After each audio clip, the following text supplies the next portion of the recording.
Hi everybody, Adam Steele from Hot Pole Studios here, and today I'm very excited to talk about this monster of a microphone that just got released. This is the Lewitt LCT 1040 microphone, their absolute flagship. This thing can do all sorts, so let's put it through its paces with my vocals now. Bring me through the darkness, guide me to the first place, shine on through, lead me home with luminosity divine.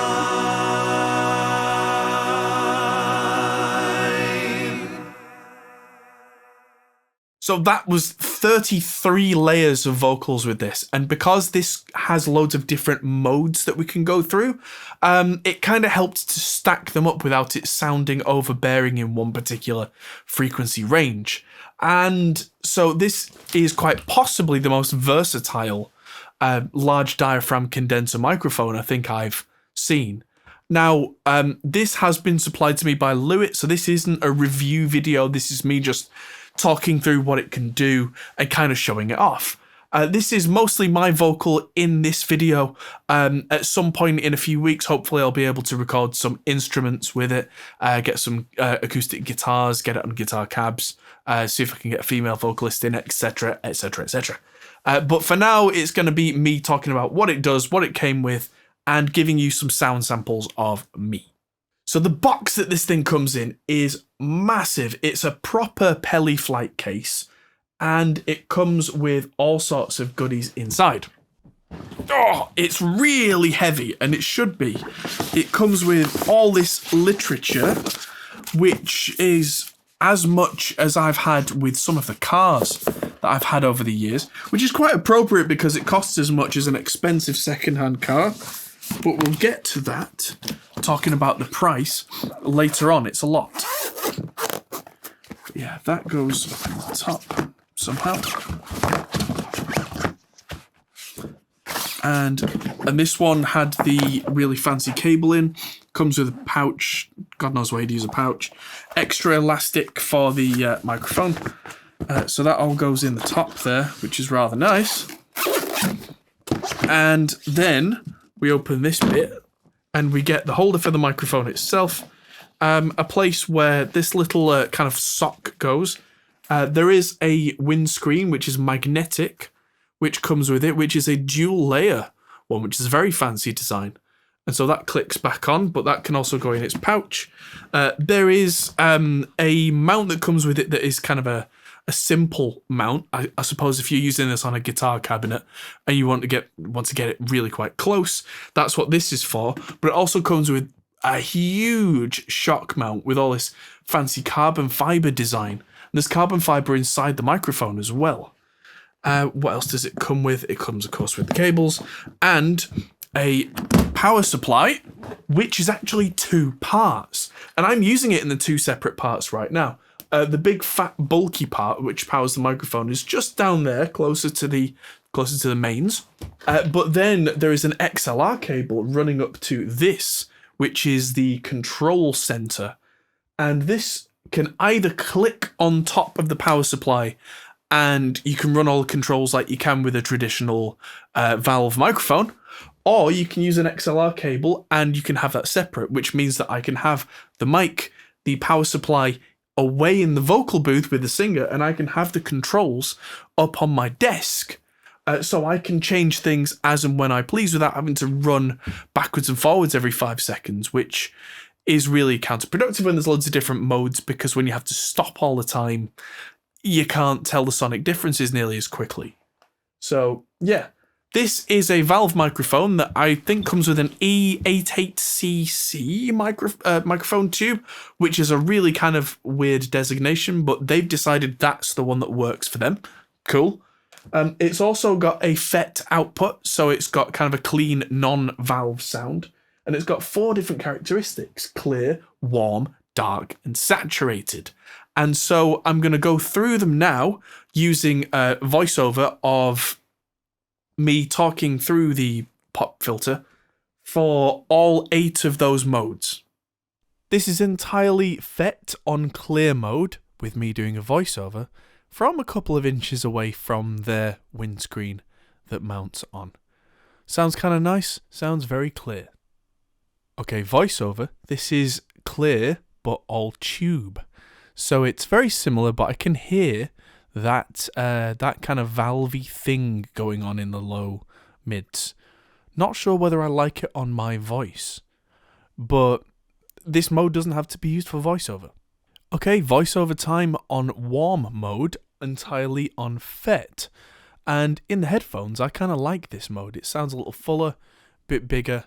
And on Fet mode, it's entirely clean, which I like. Now, let's move on. Voiceover on warm tube mode, this really does start to sound quite big. Reminds me a little bit in the headphones of a U47 kind of sound, where it's got that little bit of extra valviness, big, thick sound. Really, this could work well on a voiceover. If I just did a little bit of kind of compression and EQ massage, then we'd be pretty much good to go, I think. Alright, this is dark Fet voiceover. So this sounds a little different again. I mean, it's subtle. It's really subtle. But yeah, definitely liking Fet mode for voiceover more, which is kind of interesting that, but personally, the valve on my voice, I think works in the singing mode, not so much in the voiceover, but the fact that I can just go click singing, click voiceover, that's useful in and of itself. Okay, so this is dark tube mode. And this is, to me, most reminiscent of something like a U67, which, of course, doesn't have a huge amount of high end, but has a nice big sound. And for a lot of voices, I can imagine this being the sound. And, of course, you can always EQ the high end in if you need, but this is, it's not overbearing, but it's quite thick. Okay, voiceover time, this is saturated Fet, which from the same distance as before, it's a sound that I like. In my headphones, at least as I'm tracking this, it feels quite kind of comforting. It cut through the mix when I was singing, which made me feel more comfortable. So yeah, that might suit my voice the best. I'm sure you guys will have different opinions. Okay, so voiceover mode. This is saturated on full tube. And this is a world away from the kind of the clean Fet sound. This is big. This means business. And out of context, this definitely sounds quite kind of distorted. So this might be better off being used as a singing rock and roll kind of vocal rather than using it for, kind of super clean narration.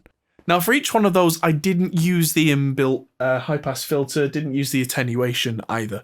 The attenuation might be useful if you're using this on something like a drum kit or a guitar cab, or even on a vocal where you want the valve, but you don't want the valve to saturate quite so much. You might want to knock 6 dB off on here, perhaps, and then add 6 dB of gain at the preamp stage if it's a cleaner preamp, for example. But yeah, the ridiculous level of quality here is evident there from the little details, like the 10-pin valve cable, because of course any mic like this needs its own specific cable type, has those kind of quick disconnect rings on it, which is really fancy. I've got the microphone upside down right now. The manual tells me I can use it either way and it makes no difference, before anyone comments, of course. There are no kind of twisty knobs. It's all on latches. So if I want to turn this the right way around, so to speak, I find the latch, which is there. It's a very heavy duty latch, and I turn it over and click. And it's the same with the mount for the actual microphone itself. So if I hold the mic, click, there we go, I'm loose. And that is now absolutely solid.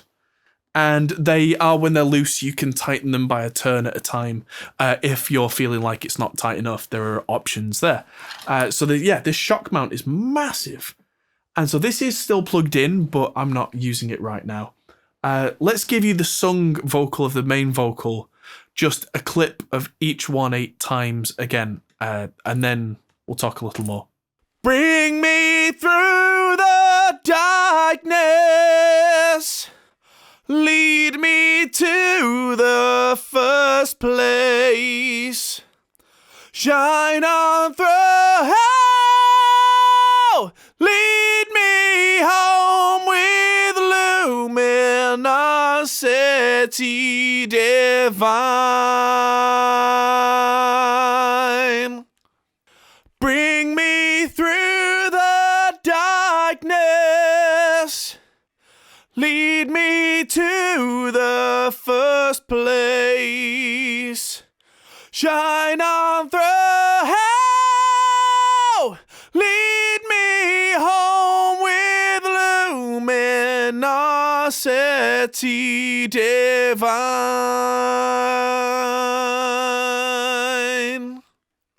Bring me through the darkness, lead me to the first place. Shine on through, lead me home with luminosity divine.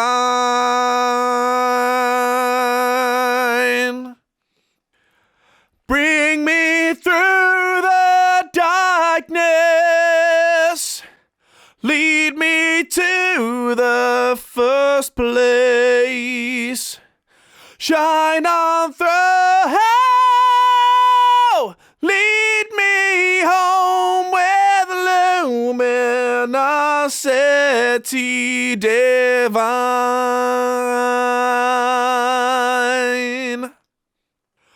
Bring me through the darkness, lead me to the first place. Guide me through, lead me home with luminosity divine. Bring me to the darkness, guide me to the first place. Shine on through, lead me home with luminosity divine. Bring me through the darkness, lead me to the first place. Shine on through, lead me home with luminosity divine.